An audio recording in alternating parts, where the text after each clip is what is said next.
Okay, so welcome to part two of the 3 tips on how to turn high performance mindset into results. These are just some added videos that I just wanted to put out just to really help you to make any progress, even if it's just, you watch this and you make one step forward. Hey, I'm happy with that. Again, these are very, very practical, very simple activities and exercises that you can do. But again, it's really just one foot in front of the other. Like, how can we just improve just by a little bit? The next exercise, so I'll share my screen here, is called the Eisenhower Matrix. Now, some of you might have come across this before. Even if you haven't, this is a really excellent exercise to go through. So it's cleverly disguised as a way to organize your to-do list.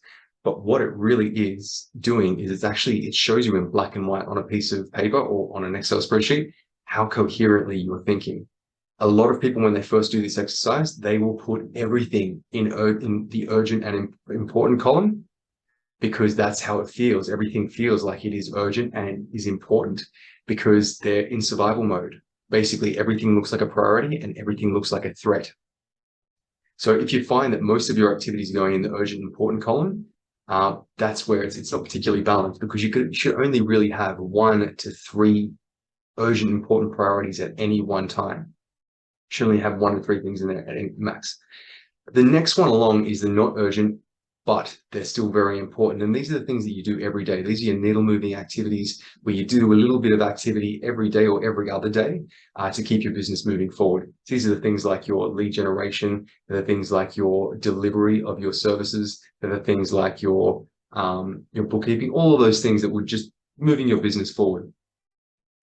And these are the things that you really want to prioritize and make time for in your day, but it's not like there's an urgent or there's like an anxiety behind doing them, because they're scheduled in. It's just a part of your normal day.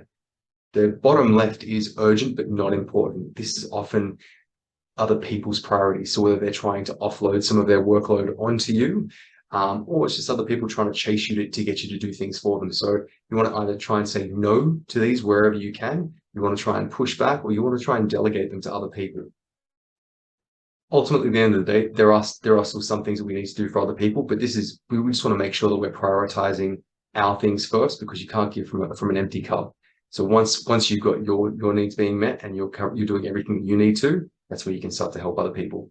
The bottom right, not urgent, not important. These are the things that we usually do when we're low on energy, we're not very motivated. Maybe we've just had a bad call or something like that, so we want to hide. We want to tinker with the website. We want to go on social media, whatever the case might be, just to hide. This is usually what happens in this column here. These are the things we want to eliminate. I think we still feel like we need to be busy or we should be doing work.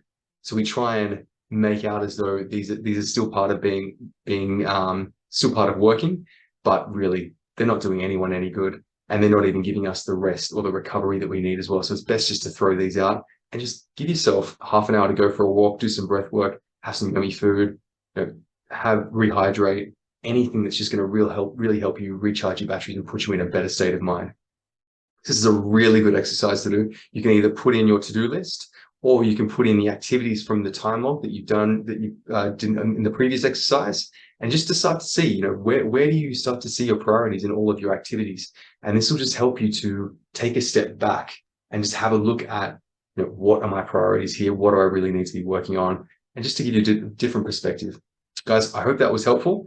Let me know in the comments below if you have any questions, or please feel welcome to reach out. Happy to help you work through whatever you're working on at the moment. And I'll see you for part 3 in a bit. Thanks, guys.